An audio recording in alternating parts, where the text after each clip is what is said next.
Y'all see I'm in the old studio? I'm back in my old stomping grounds, you guys. Back in the Nitro. We're trying to get it ready to be smogged and all that shit. So we've been trying to run it around town and doing all that. Anyway, you guys, good lighting for once. This is a review for Real Housewives of Potomac Season 2, Episode 8. First and foremost, let's say happy Memorial Day to all of our military personnel out there that have sacrificed their lives in the way of protecting us and our freedoms here in the United States of America. I know a lot of people that were in the military and have nothing but respect for the job that they do. Everybody can't do it. I know I couldn't do it, so I'm glad that there are those out there who consciously make the choice and the effort every day to protect us and the freedoms that we very, very much take for granted, especially in this day and age when you see shit happening all over the world. It can very easily be us as well. So thank you all, even those who are still alive and serving the military. It is a job, like I said, that not everybody can do. So thank you, thank you, thank you. Okay, as far as Real Housewives of Potomac, you guys, the show is boring. I don't know if the show is going to be able to maintain on this level of mediocrity. It's just, I mean, I enjoy the show for what it's worth, but I do know that the average viewer does not want to just watch this kind of stuff. It's not really much. Yesterday was probably the most action we had, sort of. I don't know. Something is missing with the show. And I have a feeling that if they don't spice it up for real, that it's going to end up getting canceled. So we'll see. But anyway, you guys, the review. Let's get to it, shall we? Robyn, she and the boys go to Juan's basketball camp. You guys know this is the only thing that Juan is living for these days. He gets his entire life when he is there at the basketball camp. Robyn tells us that this is where he shines. This is where he glows. This is where her boys are able to see their father in his element. And this is where she is the most proud of her ex-husband. He makes a great example for the boys that come to their camp and for her own boys.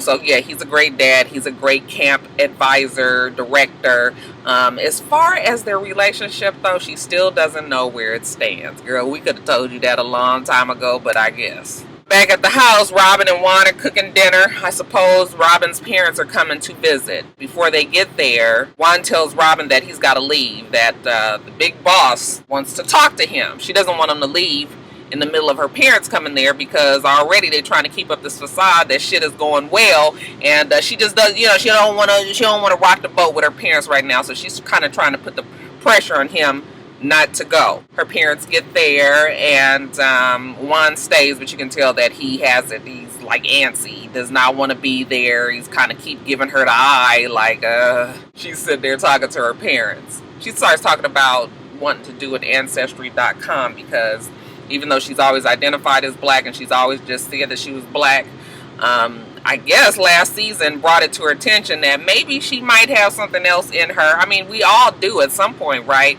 But when you look at Robyn, when you look at Robyn's mother, now her mother actually looks white, but I do, my brother's wife, her family is from Maryland, and they all have that. They look like they, you know, a lot of them look like they're white. Her mother, my sister-in-law's mother, looks like she could pass easily for white, but she will tell you in a minute that she's black. Okay, and they all will in their family. So it's a mixture of people, whatever they got going on in they bloodline down there. So Robyn wants to do an Ancestry.com. Oh, my carpal tunnel. Oh, it's starting up again. Just so that she can find out what exactly she is, what the breakdown is. That's interesting enough. I would like to do one as well. I know Kevin from the Scorpion Show has learned a lot about his family and actually met some of his family since he went on Ancestry.com. So that was always cool. But yeah, you guys, as far as Robyn and Juan, it's the same thing. She don't know where their relationship stands. Now, Gizelle, she is meeting with Karen and Uncle Jessup Daddy and her man, Kevin. They're going to do a double date. They're going go-kart ride. And I said, now, who the fuck came up with this? Y'all gonna put old-ass Uncle Jessup in that damn go-kart? Gizelle tells us that she is trying to get pointers from Karen on how to hold on to a man. And I guess because Karen has been with Uncle Jessup for quite some time, you know, Karen is the professional on this. Karen, honey, she immediately loves Kevin. At least when she looks at him, she does. I'm so glad that Uncle Jessup lets me have eye candy, because he is definitely eye candy. He is cute. So Karen has her little flirtatious on, and Uncle Jessup, Daddy, he there for the ride. They put a helmet on him and put him in a car. They have Gizelle and Kevin, and they ride throughout and whatever and what have yous. After they're done, Karen is just like, I want to talk to him for a second. Let me pull him to the side. She takes Kevin, and Gizelle goes and sits down with Uncle Jessup, and I was just like, how uncomfortable. Because you can look at Gizelle, and you can tell that she never really has much interaction with old Jessup. Okay, so when she sits down with him, she was just like, so what did you think about Kevin? You know, Uncle Jessup, well, I like him. He's a pretty good dude. I think that you better tie him down, though. You're not gonna look like that forever. You try to tell her, look, you ain't got, your best years is behind you. You 45, by the time you get 55, 65, 75, bitch, the pickings is slim. You better go on and settle down with this man if he wants you now, okay? She was just looking at him like, well, excuse me. Over as far as Karen is concerned, when she's talking to Kevin, she was just like, so, what is your intentions with Gizelle? He was just like, hey, we just kind of seeing what it is right now. You know, we're going out and having a good time. And she was just like, are you guys having sex? He says no. She says, I don't believe that, by the way, but okay. I don't believe that shit either. But maybe they not. How long have they been seeing each other? But overall, Karen likes him. You are a charming little something. And eventually he tells her he would like to work in the direction of marriage. Okay, might not be right now, but sooner rather than later. Now Karen, she meets up with Monique at the golf course, the top golfer, you know, where they do the shooting. Anyway, you guys know what I'm talking about. And Monique shows up in wedges. I was just like, now, you going to go shoot I mean, wouldn't you at least wear tennis shoes if you didn't have golf shoes? You know, Karen was over there looking like a woman of certain lineage would not show up in wedge heels. So she giving her the side eye, but she trying to let it go. Now, Monique is talking to Karen about the run-in that she's had with Gizelle, and how she tried to get the number from her and Gizelle wouldn't give it to her, and Karen was just like, oh my god, I am not happy to hear this. We have really got to get it together. There is too much dysfunction. Oh, Karen, it's not that big of a deal. It's not that much dysfunction, not compared to last season anyway. If you wanted dysfunction, you need to bring that stupid ass other child back. What was her name? The one that left the show that was supposed to be getting married to the Jewish guy. Anyway, Ashley shows up, and Ashley also doesn't have on golf shoes, okay, or even tennis shoes. She's got on heels as well. But anyway, she's telling Karen the same thing about the Green-Eyed Sisters, how they showed up and who banged up at her damn restaurant, and you know, she was just like, these motherfuckers was really making a big scene and trying to, you know, I had people there, paying customers. Of course, Karen doesn't approve of this. Then she tells them about Charisse and how they had their confrontation. Simply because she was telling Charisse how, you know, she shouldn't be in her marriage, her relationship, trying to butt in where her ass didn't belong, basically. And that Charisse had threatened to fuck her ass up. Karen says, well, that will get your ass fucked up if you keep doing shit like that. I was glad that Karen kept it real for her. Girl, you was really skating on thin ice there. Giving a friend some sisterly advice and butting in where nobody asked for your fucking opinion is two totally different things. And already you didn't have that relationship with Charisse anyway. So, yeah, you done got fucked up. Karen is just like, Charlie's kids. Okay.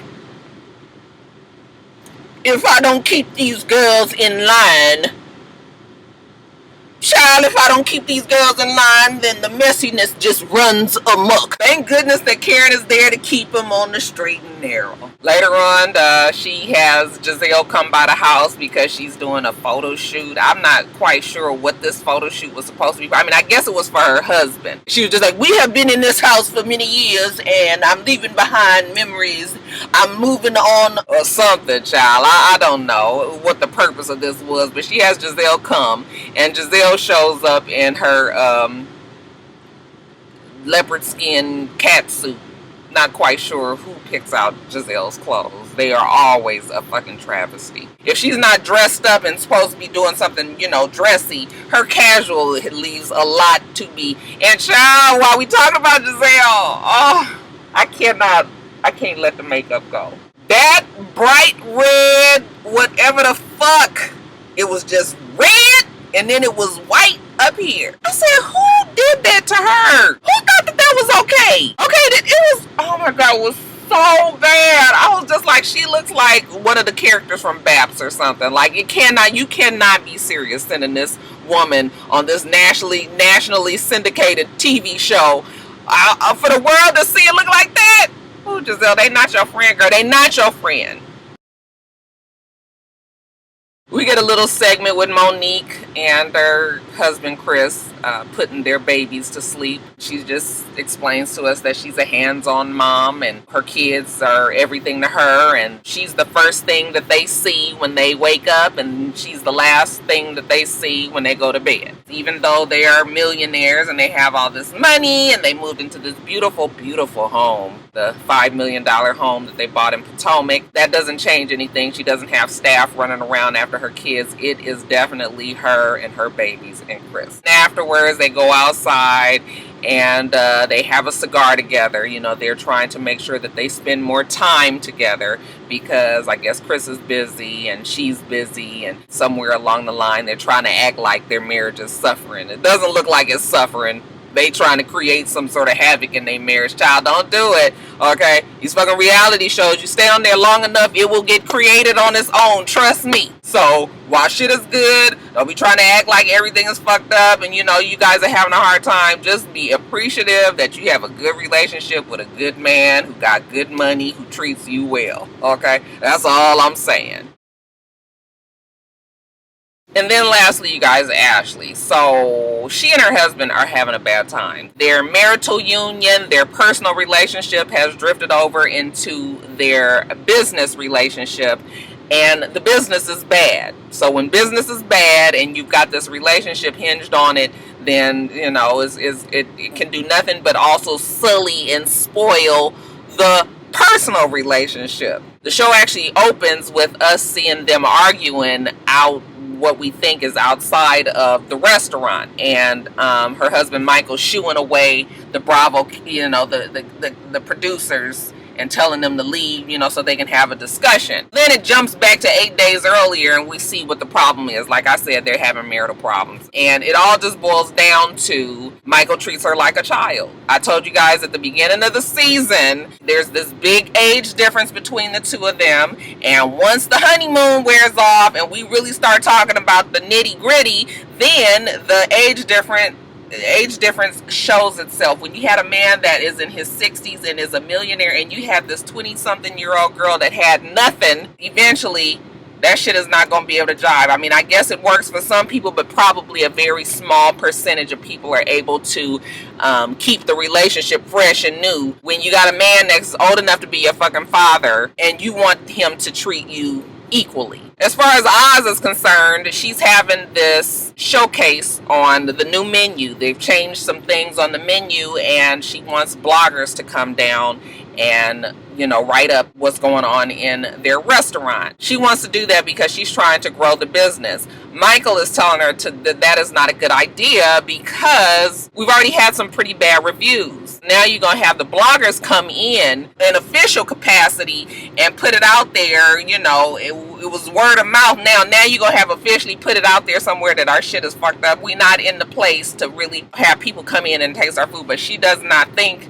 that that's what they should do. On top of that, she's going to have the bloggers come in. She wants to invite all the girls out. And he was just like, you had the girls came the other day and look how they acted. Now you want them to come when we trying to have these bloggers come and, you know, make sure that everything goes smoothly. You got these ghetto ass bitches coming in here that might just try to jump you again. Like, do you think that she's like, no, she wants to let them know that this is how a boss bitch does it. So the age difference is really starting to show itself, right? But she sends the invitation to everybody. Everybody is shocked that they were invited. Now she's worried about presentation. They've had a photographer come and take new pictures of the foods and, you know, the new menu and all of that. She is mad at the fact that Michael is not there to support her. On the actual day of the event, Michael doesn't show. That pisses her off, even though he made it clear that he was not feeling what she was doing. But I guess Ashley felt like,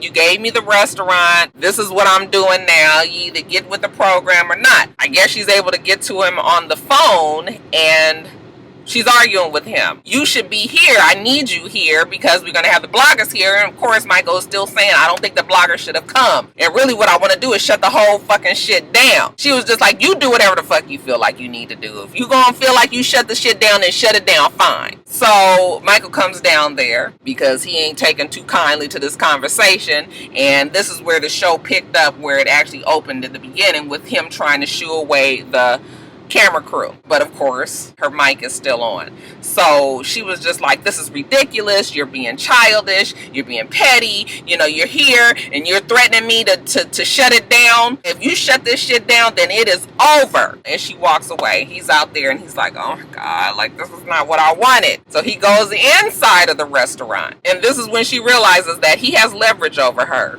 Okay, he's the one that holds all the cards. He's the one with the money. He's the one that owns that restaurant, I'm sure. And right now she's just a cute girl that's put in place to run the place. Ashley feels like he feels threatened by her because she's a successful woman and he's not used to seeing a successful woman. He's used to being around women who just kind of do what he wants to do. He'd be the one with all of the money, you know, and they travel and have a good time. And but you know, no woman that's really trying to TCB. I said, oh, sort of like when you guys first got together. Monique and her husband are there. Charisse and Robyn show up, and I was surprised to see both of them, actually. Charisse didn't look like she really wanted to come, but she just did it anyway because of the show. As far as Robyn, she says that she felt bad about what she did showing up at the restaurant, so this is sort of her way of saying she was sorry. And then we have Gizelle and Karen. They pull up the rear. Gizelle can't be too worried about Ashley because she too busy worrying about Monique and how she ain't got no words for Monique. Monique can't worry about Gizelle. She was just like, listen, I'm here with my man. I don't give a fuck about what Gizelle thinks about me. So anyway, it's time to get the show on the road. You know, Michael and Ashley get up there to talk about the restaurant. You know, Michael is sort of talking about the new foods that they have. And, you know, you can kind of tell that he's not happy with what's going on today. Then Ashley gets up there and says that if she had any advice, she would tell people not to go into business with their husband. And it was sort of awkward and uncomfortable because you could tell that the both of them had a problem with each other. Michael sits down with Monique and her husband, and you know Monique, she don't mince no words. She was just like, so you and I, Ashley, you know, where's the baby, basically? And he was just like, yeah, the baby ain't really coming just yet. I was just like, who asked all these questions? Something is wrong with that damn Monique. Oh, you guys have just started raining all out the blue. Child, look at that. Ashley goes and talks to the girls. I was just like, oh, we about to have another confrontation, you know, because Ashley is very sarcastic. So it was a bad mix. Now, granted, Ashley had a bad day. She'd been fighting with her fucking husband all day. And then she got to deal with these girls. And of course, Gizelle was trying her by asking about, you know, things on the menu. And if you really did change anything, why are these things still the same? She tries to apologize to Charisse. Charisse still gives it to her how, you know, she should have never said anything. She never should have gotten into it because nobody was asking her opinion. And Ashley was just like, I just want to know, why is it so hard that when I try to apologize, that you guys don't accept it? Just like how you guys have had problems with each other. And Gizelle said, yeah, because we have moved on from it. And Ashley was like, well, this is my way of trying to move on. Why we can't move on when I'm trying to apologize? I was with her on that one. What bothers me about Ashley is, I don't know why people think that just because they talk about you to your face, as opposed to doing it behind your back, then it's this big problem. Robyn says, well, you did it to my face and behind my back, okay? The same shit you pulled last season about my house being foreclosed. Now you're talking about my marriage. I just don't know if our friendship is genuine. And Karen jumps in and was just like, but I just want to say, Ashley, that I feel like there's something else going on with you right now. And that's when Ashley comes clean and tells them, yeah, they're having problems in the marriage and the restaurant, and it's just become so much. And maybe that's why she's been acting like such a bitch, because she's acting out because she's not happy in one part of her relationship. It has trickled into another part of her life, which is her friendship with these girls. Okay, so maybe I'm tripping, and maybe I'm sorry. Ooh, child, we about to have a lightning storm. I'm get my ass out this car in a minute here. So she apologizes. So we get past that. She goes back and sits down with Monique and Chris and Michael.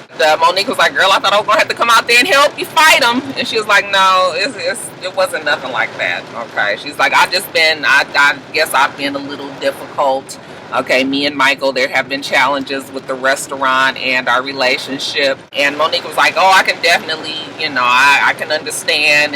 I've had these very same problems with Chris, with our businesses and me running it and all of that. So I know what you mean, girl. But once you guys work through it, it's going to be good, because then you'll know that you have each other's back. Well, I don't know if Ashley or Michael can say that they have each other's back at this time. As a matter of fact, Michael is still annoyed. You can tell while he's sitting there. And Ashley lets us know that she will not stay in a marriage that has no respect. I was like, girl, you ain't had no baby or nothing yet. You better try to lock in that deal a little bit further. Okay, you talking about getting a divorce. Y'all ain't been married that long. I'm sure there was a prenup and there's no baby. Child, I guess. All right, you guys, let me get off of here. It is starting to rain. It rains on Memorial Day. Okay, where you supposed to see, this is why I'm glad we barbecued yesterday. We didn't really barbecue. We had the full Mexican fiesta here with our carne asada tacos and this marinated chicken tacos and corn on the cob with that mayonnaise-y sour cream shit. My husband made that, and I cut up some onions and some cilantro, and my girlfriend made some guacamole, and we grubbed down yesterday, and I'm glad. Because this is fucking ridiculous. See, this is what happens when you move to the South. Terrible. Let me get out this car before I get electrocuted by the lightning storm. Okay? You guys make sure that you rate, comment, and subscribe to the channel. Oh my God, is it? Oh my God, it's healing. Y'all hear that? Oh! Now I can't get out of the car. I'm gonna have to stay in this car until the hell stops. Let's see if y'all can see it on the Oh my God. That is crazy. Let me get off of here, you guys. Make sure that you rate, comment, and subscribe to the channel. I'm itsrox. The channel is for itsrox. Everything else I do will be in the bottom bar. Okay? Alright. I hope you have a wonderful, wonderful rest of your day, and I'm planning on doing the same. Till next time, Roxstars. Bye.